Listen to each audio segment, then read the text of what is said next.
Hey man, that Nashville is lovely, man.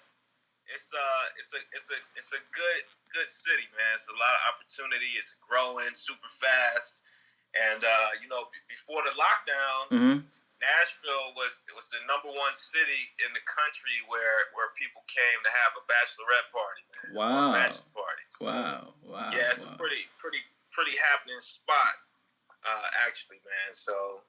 Yeah, you in Johannesburg, right? Yeah. I'm based in Johannesburg, in Gauteng, the city of gold. Okay.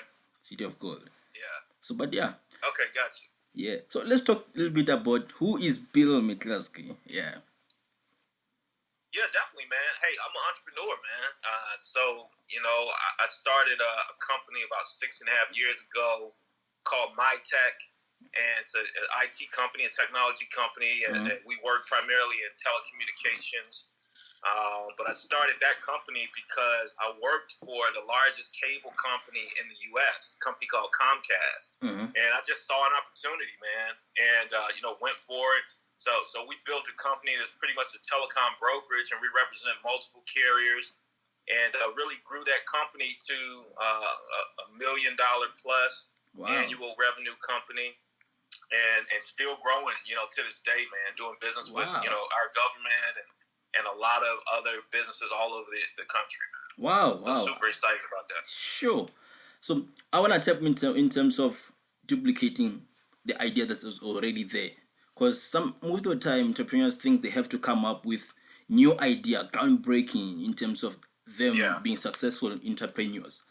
When you started MiTecPartners, is it something that was happening there at Comcast? And then how did you do things different when you started MiTech?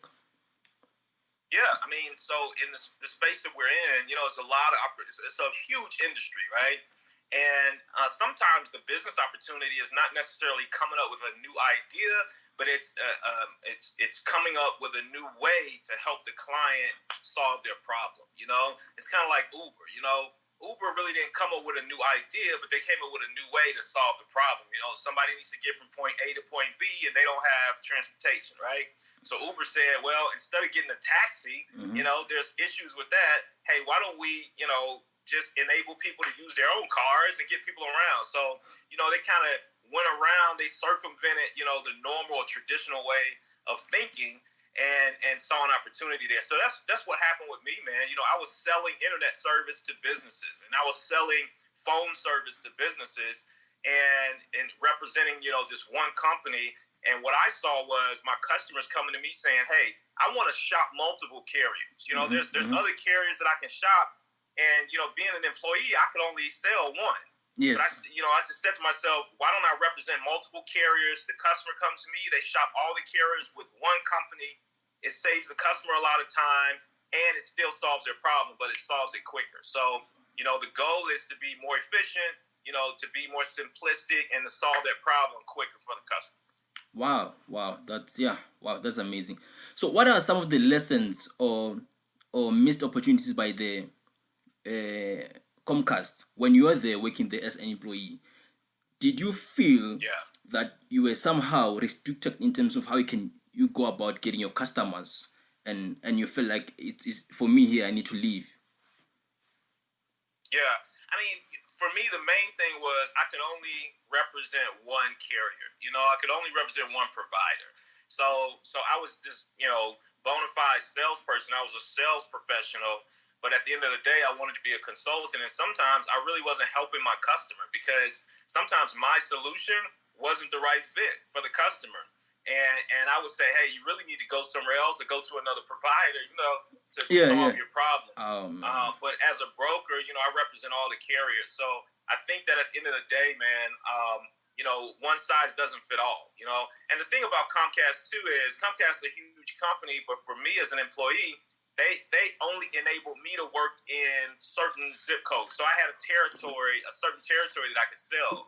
So I was very limited on who I could sell to, what industry I could sell to. And so I'll give you an example. I couldn't sell to education. I couldn't sell to schools when I worked at Comcast. I couldn't sell to the government, when I worked at Comcast. But I was running across those opportunities, but I either had to give them away or I had to do something else, with that lead or that opportunity. But now in my own business, I can tackle everything. So it leaves no limitations for me, and it just enables me to create an opportunity where I can really help customers no matter what place they are in their business. Okay. Let's talk about the Grind Includes Friday. That's one of the things that made me follow you. So let's talk about that. How did that come about? And what is it about? Man. So it came about out of MiTech, actually. So within MiTech, the way that we sell is through other IT companies, right? So IT companies that don't sell telecom, they sell telecom through us. So if one of their customers needs internet or phone service for a business, then they call us and they sell that service through us. So I realized that working with a lot of IT consultants, they were good at technology, but they didn't know how to sell. So I realized that, hey, if I give them some tools on learning how to sell, the mindset of becoming a great communicator and building a business, if I help their business, it's going to help our business grow in return. So I started doing these videos every Friday, man, and I just dropped, a 4 or 5 minute video, and it's called The Grind Includes Friday. Because what happens with salespeople is on Friday, we think, hey, it's the end of the week, let me chill out, I'm going to work half a day, get ready for the weekend. And, man, the high achievers know, hey, listen, I got to stay on the grind through Friday, right? So that's why I call it the Grind Includes Friday. And it kind of just blew up, man. Not only was it great for those IT consultants, but it's great for anybody who's an entrepreneur or a salesperson and who wants to really grow their business and make money. So we've been doing that for over 2 years, man. Every single Friday, we drop the Grind Includes Friday. And we started doing sales boot camps, helping sales professionals learn how to grind and sell to their customer. And we just released, we're about to release this coming Friday, 7 Steps to 7 Figures. So it's an online course that shows the journey and the roadmap of how I started from zero with just me and built a team and built my company to a 7-figure business. So we're excited about that. Wow. So are you saying 7 Steps to 7 Figures is one of the tools that are being produced under Grind Includes Friday? So who is it for, these 7 Steps to 7 Figures? Who is it for? Yeah, it's really for entrepreneurs, man, or what I like to call solopreneurs, because it's the makeup of when I started my company. It was just me. It was me on the phone every day trying to make calls and set appointments and things like that. And then I eventually grew my clientele. I grew my customer base. I grew my team. And I started making money. I would invest back into my business and just grew to a 7-figure business. It took me about 4 years to do that. But when I look back, man, 4 years really ain't a long time. People go to university for 4 years, right? Yeah. And they don't come out with a 7-figure business. Nope. So that's who the course is for, man. I think it's for solopreneurs who have an idea and they're out here grinding, trying to make money, and they want to build this thing to something substantial. All right. So where can they join in and for the bootcamp that is happening? Yeah, just go to the website 7steps7figures.com. And we got a lot of different programs. Well, not a lot, but a handful of programs with the Grind Includes Friday. And so we have an accountability group, and that's a small group of entrepreneurs, and we jump on a call every morning, and we hold each other accountable to our monthly goals and our daily goals. We got the sales boot camp, which is usually a one-time event every other month. And then, we're releasing the online course. And then we've got some other online books, or e-documents or e-books that we release. But they can find all that at thegrindincludesfriday.com. Wow. So, a lot of times people say TGIF, it means thank God it's Friday. But really, TGIF to us is thegrindincludesfriday.com. So everything is there at that particular website. Wow, I love that. Because most of marketing and sales people on Friday they go like, no, we are on the ground, meaning that now they're gonna go to the restaurant and chill and spend time there and there. Right. All right. So let's talk about the book, Get Off Your Asset, that you launched. Tell me about that. Yeah. Tell us about this book and the inspiration. Man. I actually wrote this book, Get Off Your Assets, primarily because I was talking to a lot of my buddies who were entrepreneurs, and I wrote the book when my company. I wrote it a few years ago when my company was about at $500,000 a year, you know. So I started having some success, and you know, I started getting some accolades and things like that. And it seemed like every day, man, or every other day, I was sitting down talking to an entrepreneur and, you know, giving them feedback or advice on what to do with their business, you know. And inevitably, I would realize that, you know, most entrepreneurs think starting a business is about selling a product, right? Or selling a service. You know, it's about getting customers. And in reality, it's not. You know, growing a business is really about becoming a different person, you know, and it's about harnessing the assets or the qualities that we already have and really maximizing those qualities. And, you know, some entrepreneurs think, hey, I need to raise money to build my business, or I need more contacts to build my business, or I need these other resources. And that's not true. What we really need is what we already have, you know. And I think that's the innate qualities or gifts that God has already blessed us with. We just got to, you know, recognize them. We have to access them and then start to develop them.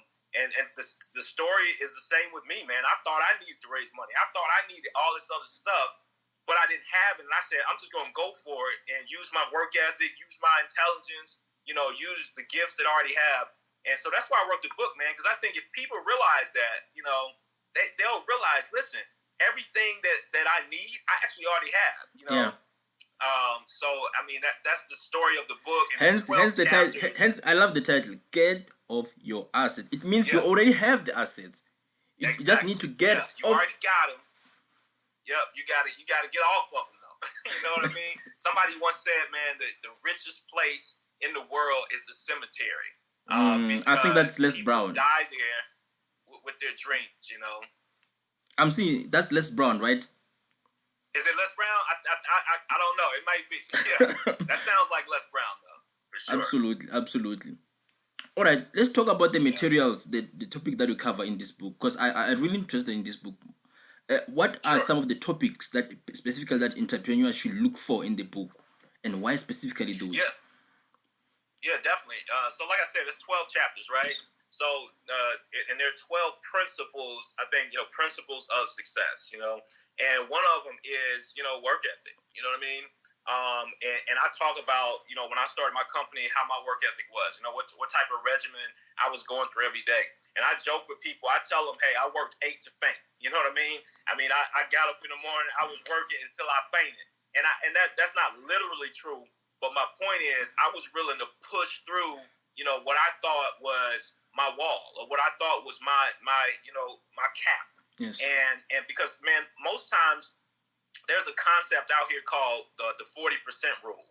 And the 40% rule means, you know, you work, and then you get exhausted and you think you can't give any more. You can't put any more in.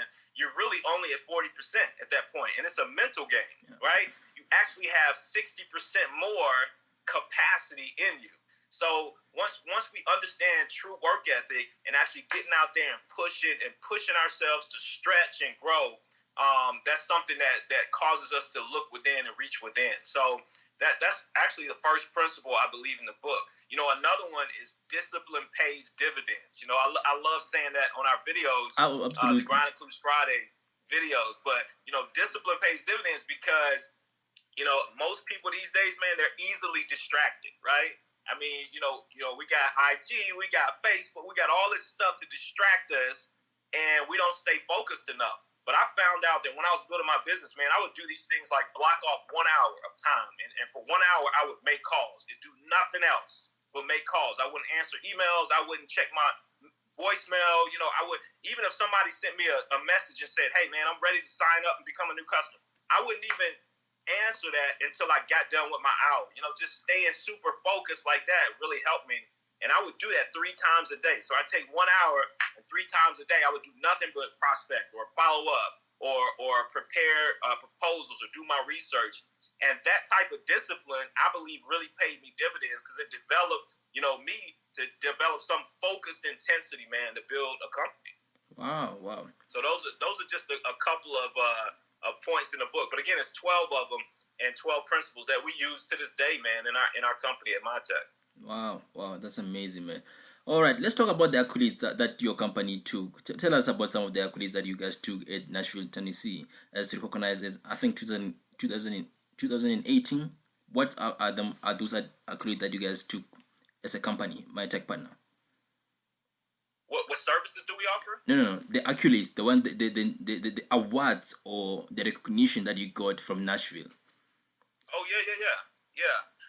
So I think in 2016 we were recognized as Business of the Year by the Chamber of Commerce in Nashville, Tennessee, and in 2018 we were recognized as the 16th largest minority company in Nashville.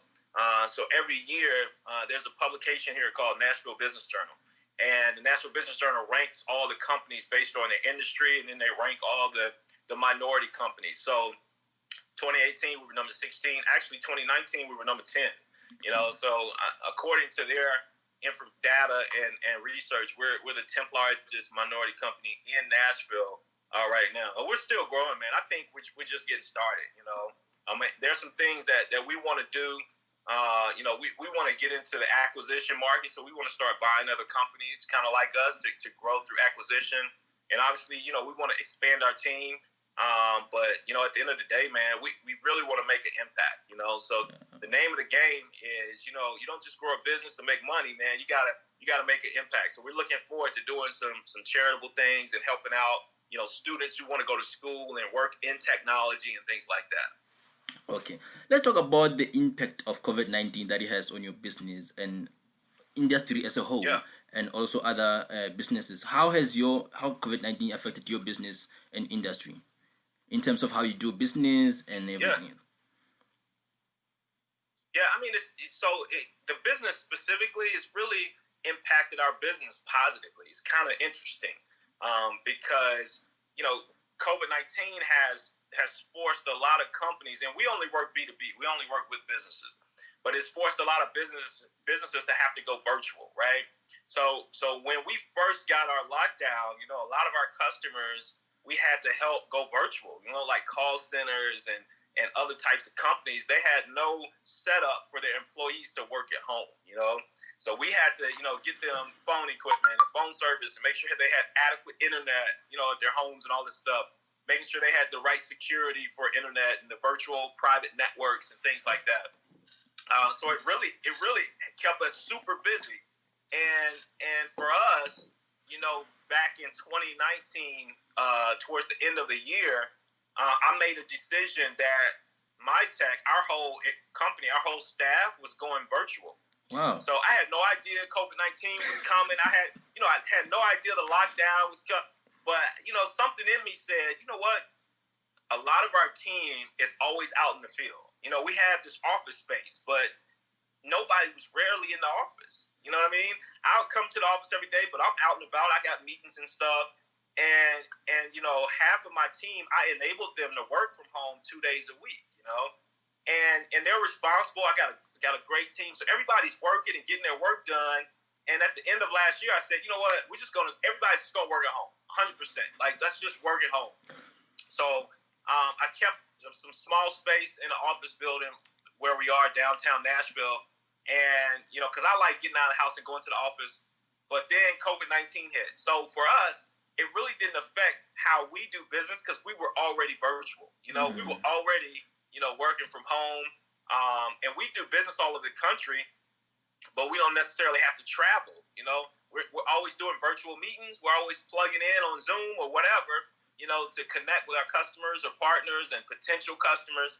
So for us, man, we were already set up. And sometimes I think that, it's just that gut feeling that you have that you should do something. You don't know why you should do it, but you just follow through with it. And I was just listening to, the universe or if you will, to say, hey, man, go ahead and let's go virtual. And then boom, this hit. And I was like, wow, we were already ready. We were already in place. So it kind of lined up perfectly for us. Speaking of the gut feeling and stuff, I think that's, according to your book, that's where actually everything starts. Follow your gut feeling, for everything else will fall in place. Whatever, you don't have to have a plan. Just go, do it. Yep. Would I be right if that's a message also coming from your book also in the beginning? Yeah, definitely. I mean, when I was working at this big cable company at Comcast, and I had a gut feeling then. Something kept telling me, and listen, I was making more money than I ever made in my life. So it wasn't like I need more money, I need this. Man, I was killing it, right? Mm-hmm. But I just wasn't fulfilled, and something in me said, you really need to start a company and you need to solve these problems. You need to do it this way. And, I think that's why I love the title, man, Get Off Your Assets, because if we listen, if we recognize that voice and if we listen, oh man, trust your gut. It can prove to be a powerful, insightful quality that we have. So, and I work to listen to myself like every day now. I started meditating a few years ago, man, and I'm super intentional about this because as we slow down and get silent, and just spend some time with ourselves, we'll understand that there's an infinite intelligence, within us. And if we listen to that voice, man, a lot of the answers are actually there. We just got to have the courage sometimes to follow it. Absolutely. Entrepreneurship, it's hard. You have to have courage. I think I can relate in terms of that because I also, this podcast that we're doing right now, like it's been in my mind for the longest time to come and do this. Yeah. So what happened was that I used to go and visit and go to places. We chill, we drink coffee, we drink tea, then we talk. Then COVID-19 happened. Then now I can't go visit people. I can't go, and I had to start and doing this. And I was like, okay, I don't have that huge following. You know what I mean? I cannot pull the numbers through in and stuff like that. But I just followed my gut through, and then I saw your message through my DM. I'm like, okay, there's something here. There you go. Yeah, no doubt. How long have you been doing this podcast here? The live started this year, just after COVID-19. Actually, you are my second guest here. Gotcha. So I've been doing. Oh wow. Yeah. And then I appreciate your agreement to be here, man. It means a lot to me. Because it's something that's something that I've wanted to do for a long time. Awesome, yeah. All right. Cool. Now, moving from me now to you again, any messages to entrepreneurs that you want to say? The inspiring entrepreneurs. Yeah. Well, hey, aspiring entrepreneurs. So there's two things. Number one, what we just talked about, trust your gut. Yes. Like we can't say that enough. And I was reading something last week about what are some things that I would have told my younger self. And one of them was trust your gut. Like every time I didn't trust my gut, I ended up in the wrong place. You know what I mean? So that's the first thing that I would say. But the second thing I would say is to aspiring entrepreneurs is understand that entrepreneurship is a mindset first. It starts off with a certain way of thinking. And we got to understand that entrepreneurship is not just, hey, I got a product, I want to sell it. I got a service and I want to sell it and I want to make money. Entrepreneurs understand that they're filling in a gap, right? And they're building a system. They're building a machine that's going to one day run without them. It's going to one day run independent of them, and that should be the goal of every entrepreneur, to build something that can flourish, that can thrive without them being a part of it, okay? And I had this conversation last week with some friends of mine, and I was saying, as an entrepreneur, I don't need a paycheck, because my buddy was telling me, hey, I have a business on the side, but I also have a job, but I'm going to leave my job when my business pays me X amount of dollars. And I was saying, that's really, I understand what you're saying. Like, I get it, right? But that's an employee mindset, because an employee wants the security. The employee mindset seeks security, whereas the entrepreneur mindset seeks the very opposite of security. They don't seek security. They create assets, right? They create opportunity that pays them over and over again, and that's that machine that's going to continue to run and operate independent of them. So, what I would recommend for aspiring entrepreneurs is to get an education. Read books about entrepreneurship, follow entrepreneurs who are out here crushing it, and just learn those skills and start to develop the entrepreneur mindset, because it's not going to happen overnight. If you're like me, I grew up in a household where both of my parents worked jobs, and they trained me to go to university, get a job, and make money, and all this stuff, right? So I had to constantly, educate and feed my mind with entrepreneur principles and hang around other entrepreneurs so I could develop that mindset. So that's the biggest message I would give, because there's a lot of entrepreneurs, you know, and I think it's people that they want to be an entrepreneur and they may even be making money, but sometimes it doesn't last because we haven't understood that entrepreneurs need to develop their right mindset. And it's a constant, it's a journey. You know, like that saying says, success is a journey, not a destination. So developing the right mindset of psychology is actually a journey. We got to constantly be feeding ourselves as entrepreneurs if we're going to stay in the game and advance. All right. Speaking of making money and now it finishing in like that, let's talk about the event company that you owned back in the days. Would you say some of the failures that were part of because you're not mentally prepared? What would you say in terms of the lessons you took from there in that event company? Were you ready mentally? Absolutely. I think it's those two things I just mentioned. Number one, I didn't listen to my gut, and number two, I wasn't ready, like mentally. You know, the thing about, you know, if you look at a lot of successful entrepreneurs, you'll see that they started like other companies and had failures, right?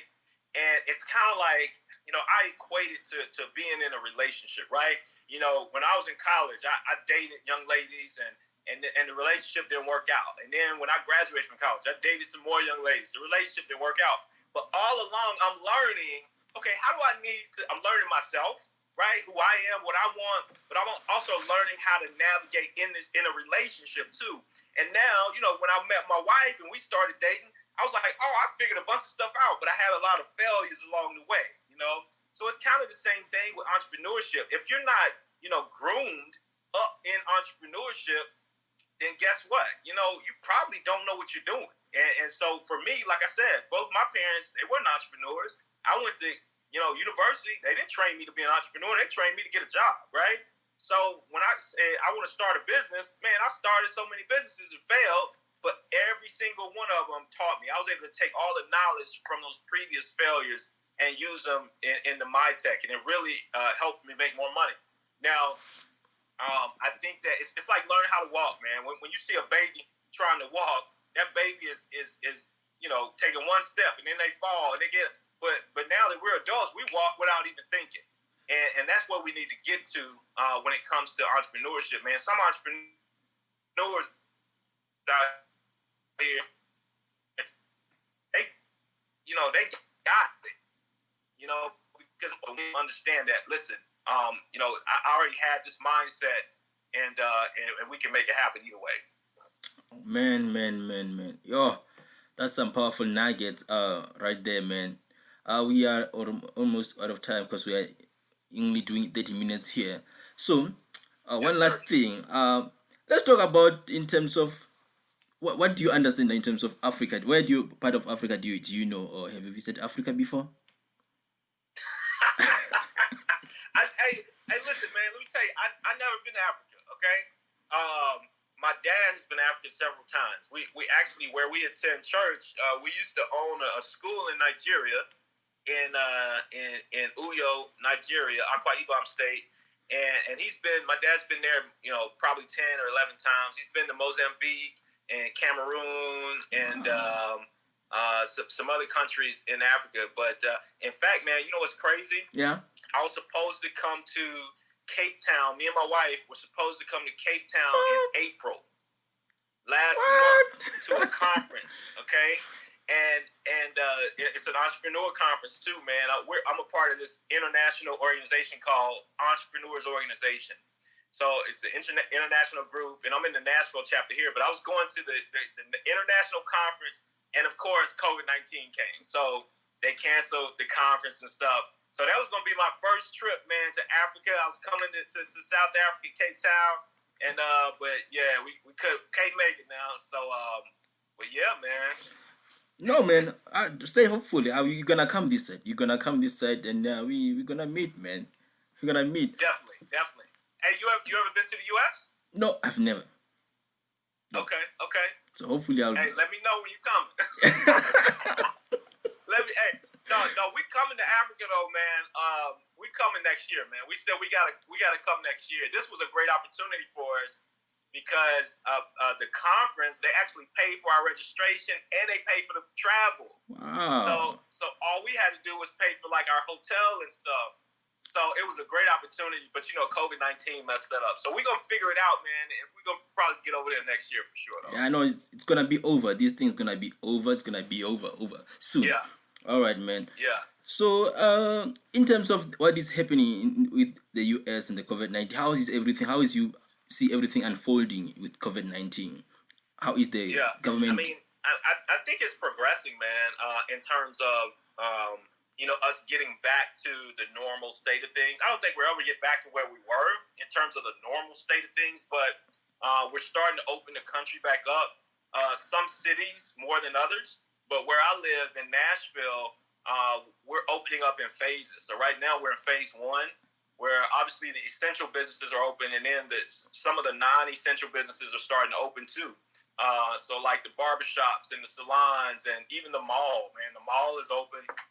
So stores are starting to open back up, but they only allow a limited number of people in each store, and you still have to social distance. But that's it, man. We're in phase 1 now.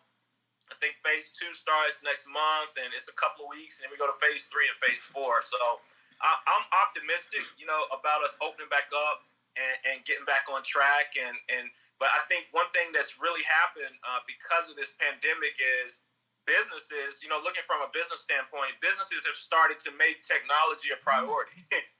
Whereas before, it was kind of secondary or things like that. So now it's really helped our business.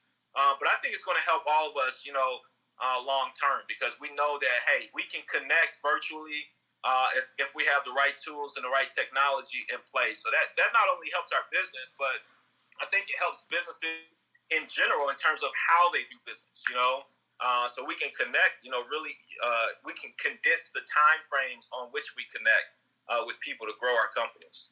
All right, man. Man, I appreciate your time and insightful in terms of entrepreneurship. Yeah, man, it shows that you've been in the ground, doing the work on the ground, and now, you're up there on top. And I wish you all the best with MiTecPartners. And thanks for the opportunity, man. And let's stay connected. And I'm telling you, when I come through, I'm gonna holler at you. Absolutely. We'll yeah, man, and you can drink some Rooibos tea in South Africa.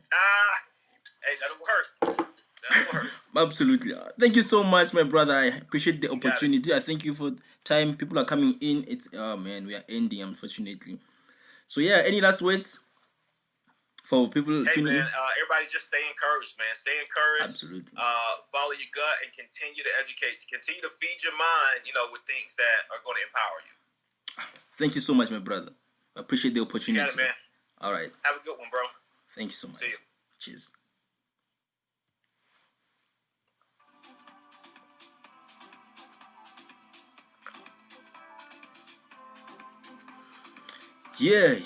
Yeah, man. I hope you took something home. You learned a thing or two. And please check out the Grind Includes Friday website.com so that you can, enroll in some programs that are up there for someone. Oh man, people are coming in. For you inspiring entrepreneurs and the sales and marketing peeps that just wanna, improve your sales. Thank you so much to Bill for his time and insightful in terms of business. We appreciate that. Sure. So that's it, ladies and gentlemen. Till next Friday. Good night.